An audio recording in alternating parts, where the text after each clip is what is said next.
32:8 నీకు ఉపదేశం చేసేదను, నీవు నడవలసిన మార్గమును నీకు బోధించేదను, నీ మీద దృష్టి ఉంచి నీకు ఆలోచన చెప్పేదను.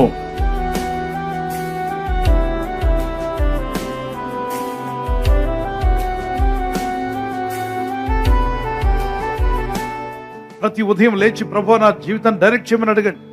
ఎంతో మంది ప్రపంచంలో ప్రార్థించిన వారి కుటుంబాల్లో నుండి ఎన్ని దీవెనలు వచ్చాయో చెప్పమంటారా? ప్రార్థించిన వారి కుటుంబాల్లో ఏంటంటే దీవెనలు, బైబిల్ చదివిన వారి ఇళ్లలో వచ్చిన దీవెనలు ఏంటో చెప్పండి అన్నట్లయితే, మనం ఎగురుతున్న ఫ్లైట్స్ ప్రార్థన చేసే వాళ్ళ ఇంట్లో నుండి వచ్చిన పిల్లలే కనిపెట్టారు. ఆ ఫ్లైట్ కనిపెట్టంగా జ్ఞానం ఇచ్చిన వాడు ఈ పరిశుద్ధ గ్రంథంలో ఉన్న దేవుడే. గట్టిగా చప్పలు కొట్టడానికి స్తోత్రాలు చెల్లిద్దాం. Praise the lord. ఈ బైబిల్ చదవడం వల్ల నాకేంటి అంటున్నావా? నీవు మాట్లాడుతున్నటువంటి ఆ మాటలు అనేకులకు వెళ్ళే విధంగా టెలివిజన్ ద్వారా కావచ్చు, మీడియా ద్వారా కావచ్చు, ఈ యొక్క టెక్నాలజీ మొట్టమొదటిగా బైబిల్ చదివి ప్రార్థించిన వాడి కుటుంబంలో నుండే దేవుడు ప్రారంభింప చేశాడు. అతనే దాన్ని కనుక్కోవడం జరిగింది. దేవునికి స్తోత్రం కలుగును గాక. Pray for God's direction. ఎవరెవరైతే దేవుని డైరెక్షన్ లో ఉంటారో వారి జీవితాలు దీవించబడతాయి, వారు ఆశీర్వదించబడతారు, వారు మేలొందుతారు, శోధనల నుండి కూడా తప్పించబడతారు, శ్రమలను కూడా జయించగలుగుతారు, క్లిష్ట పరిస్థితుల నుండి బయటకు రాగలుగుతారు. మరి if your situation may be critical, but God will set you free if you follow his directions. Ask God to direct your life. నీ జీవితాన్ని ప్రభువే డైరెక్ట్ చేయాలని అడుగు. స్టూడెంట్స్, ప్రభువా నన్ను డైరెక్ట్ చేయమని అడగండి. మీ డైరెక్షన్లో నేను నడుచుకోవాలి ప్రభువా అని అడగండి. దైవ సన్నిధిలో ఉండి ప్రార్థించినప్పుడు మోషే అనే వ్యక్తికి దేవుడు డైరెక్షన్ ఇచ్చాడు. తర్వాత యెహోషువ అనే వ్యక్తికి, he was a great leader.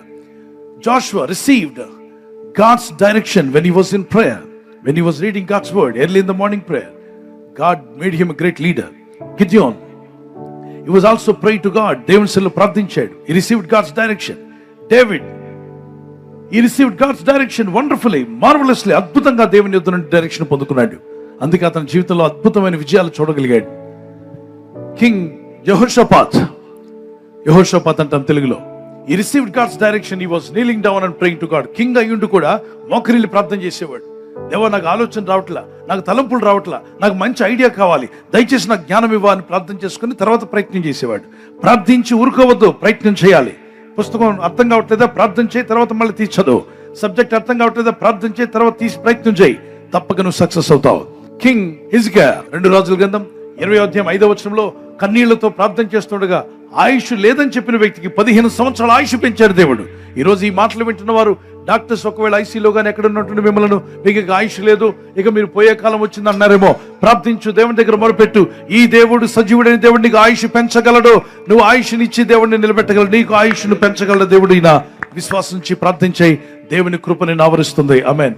George Muller చెప్పినటువంటి మాట, word of God is our only standard and the holy spirit our only teacher.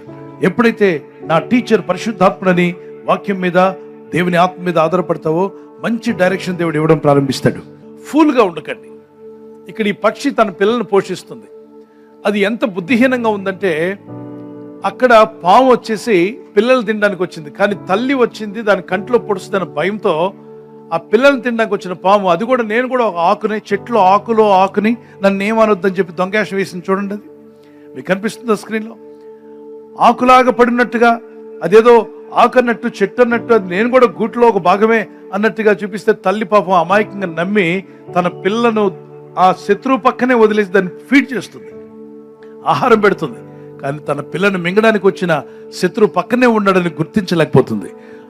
పాము పడగ విప్పి తన పిల్లలను మింగబోతుంది, చంపబోతుంది అన్న విషయం గుర్తించలేక ఆ పడగ కిందే ఉన్న తన పిల్లకు ఆహారం తినిపిస్తూ అమాయకంగా ఉంది. ఇలాగ అనేక మంది అమాయకంగా బలైపోతున్నారు. వాళ్ళు మోసం చేసేవాళ్ళు, నీ జీవితాన్ని తగలబెట్టేవాళ్ళు, మోసగించే మోసగాళ్ళు, ప్రేమ పేరుతో లేదంటే ఇంకొక పేరుతో, ఫేస్బుక్ లో ఫ్రెండ్షిప్ పేరుతో, వాట్సాప్ లో రకరకాలుగా సోషల్ మీడియా ద్వారా నీ యొద్దకు చేరుతున్నారు నిన్ను నాశనం చేయడానికి. అటువంటి వాళ్ళు ఎంతో మంది ఉన్నారు. కనుక తోడేళ్ల వంటి లోకంలో మనం ఉన్నామని యేసయ్య ముందే చెప్పాడు. అందరూ మంచోళ్ళని అనుకుని మోసపోవద్దు. తోడేళ్ల వంటి స్వభావం కలిగిన మనుషులు ఉన్నారు. కనుక దేవుడు ఒక్కడే నమ్మదగిన వాడు. చేయతి గట్టిగా చెప్పండి, దేవుడు ఒక్కడే. మరోసారి గట్టిగా, దేవుడు ఒక్కడే నమ్మదగిన వాడు. నమ్మించి మోసం చేసే నయవంచకులు ఎందరో ఉన్నారు ఈ ప్రపంచంలో. కనుక ఎవరి చేతిలో ఎవరినో నమ్మి ఊరికే నీ కష్టాజీతాన్ని పెట్టి నష్టపోవద్దు. అయోమయంగా ఉండకండి. యవన కుమార్తెలు చాలా మంది అయోమయంలో పడి జీవితాన్ని అనేక విధాలుగా పాడైన తర్వాత తర్వాత ఏడ్చుకుంటూ నా జీవితంలో నేను అలా ఎందుకు చేశాను, ఇలా ఎందుకు చేశాను, ఆ తప్పుడు ప్రేరేపణకి ఎందుకు లోపడ్డాను, ఆ మెసేజ్ ఆ రోజు డిలీట్ చేస్తుంటే బాగుండేది, ఆ వ్యక్తికి నో అని చెప్పుంటే బాగుండేది, ఈ మార్గంలో వద్దనుకుంటే బాగుండేది, ఆ రోజు డ్రగ్స్ ఇచ్చినప్పుడు నాకు వద్దు అని చెప్పి వెళ్ళిపోయి ఉంటే బాగుండేది, ఆ ఆడపిల్ల ఫ్రెండ్షిప్ మగపిల్ల ఫ్రెండ్షిప్ అని నా చదువును పాడు చేసుకున్నాను కదా, ఆ రోజు ఆ ఫ్రెండ్షిప్ వద్దనుకుంటే నాకంటే ముందు చదువుకుని వెళ్ళి ఎంతో మంది బాగుపడ్డారు, నేను కూడా బాగుపడి ఉండేవాడిని కదా. చేతులు కాలేక ఆకులు పట్టుకోవడం కంటే ముందుగానే మనసు మార్చుకొని తెలివిగా బతకడం నేర్చుకో. దేవుని వాక్యం చెప్తున్న ఒకడు తెలివి లేకుండా మంచిది కాదు. Everyone should have God's wisdom. దేవుని వాక్యం కలిగి, దేవుని వాక్య జ్ఞానము కలిగి ఉండడం మీకు మేలు. ప్రతి దినము విలువైనదే. దేవుని కృపలో ముందుకు సాగని పిల్లరా, నువ్వు నడవలసిన త్రోవలను నడిపిస్తాడు. ప్రభా, నన్ను డైరెక్ట్ చేయండి, నా కుటుంబాన్ని డైరెక్ట్ చేయండి, మీ డైరెక్షన్లో మా బిజినెస్ ఉండాలి అయ్యా, నువ్వు డైరెక్ట్ చేసిన విధానంలో నా ఉద్యోగం, నువ్వు డైరెక్ట్ చేసిన విధానంలో నా వివాహము, నీవు డైరెక్ట్ చేసిన విధంగా నా పిల్లలు, నా కుటుంబం ఉండాలి అన్నవారు మీ చేతిని పైకెత్తగలరా? యవన బిడ్డలు కూడా, now you have to ask. Now నేను చెప్పవలసింది చెప్పాను, ఇప్పుడు నువ్వు వినాల్సింది విన్నావు. ఇప్పుడు ప్రభు చేయాల్సిన అద్భుతం చేయాలంటే నీకు నీవుగా కలుగు చేసుకొని కంఠమెత్తి ప్రార్థించాలి. బైబిల్ చెప్తుంది, మొరపెట్టారట వాళ్ళు, దేవుడు విని అద్భుతాలు చేశాడు. దేవుడు మిమ్మల్ని దీవించి బలపరచునుగా. ఆమేన్. ఒకసారి చేతిని పైకెత్తండి, ప్రార్థన చేసుకుందాం, కళ్ళు మూసుకుందాం. పరిశుద్ధమైన మా తండ్రి, మా మీద దృష్టి నిలిపి మాకు మంచి ఆలోచనలు దయచేయండి. ఈ ఉదయకాలం నీ ప్రజలు ఏ స్థితిలో ఉన్నా వారి కుటుంబం మీద, వారి ఇంటి మీద మీ దృష్టి వచ్చునుగాక. మీ ఆలోచనల వారికి దయచేయము నాయన. ఆలోచన పుట్టించేవాడు నీవే ప్రభు. ఈ లోకంలో పాడు చేసే ఆలోచనలు, దుష్టుని ఆలోచనలు చాలా ఉన్నాయి. మా పిల్లల యుద్ధ నుండి, కుటుంబాల్లో నుండి దుష్ట ఆలోచనలు తీసివేయండి. మీ జ్ఞానం మాకు నేర్పండి. ఈ ఆత్మీయ యాత్రలో, ఈ విశ్వాస యాత్రలో, ఈ లోకంలో మేము జీవించినంత కాలము నీ ఆలోచన చొప్పున మమ్మల్ని నడిపించి తుదకు ఆఖరిలో, చివరిలో మమ్మల్ని మీ మహిమ రాజ్యంలోకి చేర్చుకోబోతున్నావు. ఆకాశం ముందు మీరు తప్ప మాకెవరున్నారు ప్రభా? ఈ ఆలోచనలు మాకుంటే మా బ్రతుకులు బాగుపడతాయన. ఈరోజు ప్రార్థించి ప్రయత్నించబోతున్న శంకుస్థాపన అయినా, గృహప్రవేశమైన, ఒక బిజినెస్ ప్రారంభిస్తున్నా, ఉద్యోగ ప్రారంభానికి వెళ్తున్నా, ఒక మంచి కార్యక్రమాన్ని ప్రారంభిస్తుండగా, నేను వారి బిడ్డల వివాహం కొరకు ప్రయత్నాలు చేస్తుండగా, వారు చేస్తున్న ప్రయత్నాలు ఫలించలాగున మీ దూతలకు ఆజ్ఞాపించండి. ఎవరైనా హాస్పిటల్లో ఉన్నా, ఐసీయూలో ఉన్నా ప్రభు, ఎవరైతే సీరియస్ కండిషన్ లో ఉండి బాధపడుతున్నారో వారికి యేసు నామములో స్వస్థతను అనుగ్రహించండి. కృంగిపోయిన వారిని లేవనెత్తండి. మీ గాయపడిన హస్తమును చాపి వారికి ఉన్న సకల రోగాల నుండి విడుదల ఇచ్చేయి. వారిని లేపి నడిపించడాన్ని సాక్షులుగా నిలబెట్టుకోండి. ఈ ఉదయకాలం ప్రతి రోగి యేసు నామములో స్వస్థత నొందునుగాక. తండ్రి, ఈ దినం ఎవరైతే ప్రయాణమై వెళ్ళబోతున్నారో, అది రైలు మార్గమైనా, ఆకాశ మార్గమైనా, బస్సుల్లో, వాహనాల్లో ఎక్కడ ప్రయాణం చేస్తున్నారు, రోడ్డు మార్గంలో ఏ వాహనంలో వారు ప్రయాణం చేస్తున్నారు, ఈ ప్రజలకు కాపాడే దూతలను పంపండి. ఉదయం బయలుదేరి సాయంకాలం ఇంటికి వచ్చేంత వరకు నీ కాపుదల, కాపాడే దూతల యొక్క సహాయము నీ ప్రజలకు దయచేయమని అడుగుతున్నాను. ఆత్మీయతలో రక్షణ లేని వారికి అందరికీ రక్షణ దయచేయండి.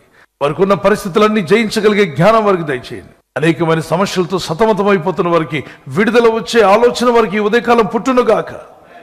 ఏ ఉద్యోగానికి అప్లై చేయాలో, ఏ వ్యాపారం చేయాలో, ఏ విధంగా బయటపడాలో, అప్పులు ఏ విధంగా తీర్చుకోవాలో వారికి ఒక మంచి ఆలోచనలు ఈ ఉదయకాలం దయచేయండి ప్రభా.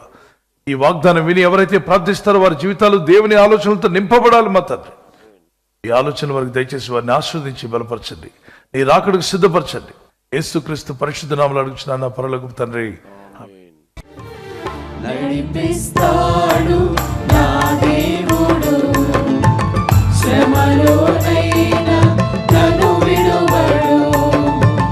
నడిపిస్తాడు నా దేవుడు, శ్రమలోనైనా నన్ను విడువడు. అడుగులు తడబడిన, అలసట భయపడిన, అడుగులు తడబడిన, అలసట భయపడిన, చేపట్టి రెండు తట్టి చక్కని ఆలోచన చెప్పి, చేపట్టి రెండు తట్టి చక్కని ఆలోచన చెప్పి, నడిపిస్తాడు నా దేవుడు, శ్రమలోనైనా నన్ను విడువడు. నడిపిస్తాడు నా దేవుడు, శ్రమలోనైనా నన్ను విడువడు. నడిపిస్తాడు నా దేవుడు, శ్రమలోనైనా నన్ను విడువడు. శ్రమలోనైనా నన్ను విడువడు. శ్రమలోనైనా నన్ను విడువడు. బర్త్డే జరుపుకునే వారికి happy birthday to you, many more returns of the day. God bless you. మీకు వాగ్దానం దానియేల్ 10:19 నీవు బహుప్రియుడవు, భయపడకము. దానియేలు ఆ విధంగా జీవించాడు. అలాగే మీరు కూడా ఈ నూతన సంవత్సరంలో దేవునికి బహుప్రియులు అవ్వండి. ప్రార్థించేవారుగా, భక్తి కలిగిన వారుగా, దేవుని వాక్యం మీద ఆధారపడేవారుగా జీవించండి. మీ జీవితాలు కూడా దేవునికి బహుప్రియులుగా ఉండి వర్ధిల్లుదురుగాక. God bless you with this promise. Marriage anniversary జరుపుకునే వారికి happy anniversary, many more returns of the day. మీకు వాగ్దానము సామెత 3:33 నీతిమంతుల నివాస స్థలము ఆయన ఆశీర్వదించును. మీ జీవితాలు, మీ కుటుంబాలు దీవించబడి వర్ధిల్లాలని ప్రార్థన. భర్త భార్యను ప్రేమించాలి, భార్య భర్తకు లోబడాలి. ఈ 2 వాక్యాలు మీరు తీసుకుని మీరు దేవునికి లోబడితే అద్భుతమైన ఆశీర్వాదాలు మీ సొంతం అవుతాయి. ఆదర్శ దంపతులుగా దేవుడు మిమ్మల్ని చేయనుగాక. God bless you. ఈ ఛానల్ మీరు సబ్స్క్రైబ్ చేసుకోవడం వలన 2 పనులు జరుగుతున్నాయి. 1, సువార్త జరుగుతున్నది, ఆత్మలు రక్షించబడుతున్నాయి. 2వది, పేదలకు, అనాథలకు ఈ ఛానల్ ద్వారా సహకారం అందించడం జరుగుతుంది. మనం సబ్స్క్రైబ్ చేసుకోవడం వలన అందరికీ సహాయం చేసిన వారమవుతున్నాం. ఖచ్చితంగా ఈ యూట్యూబ్ ఛానల్ ను సబ్స్క్రైబ్ చేసుకొని బెల్ బటన్ ను క్లిక్ చేయండి. మీకు వెంటనే మెసేజెస్ పంపబడతాయి.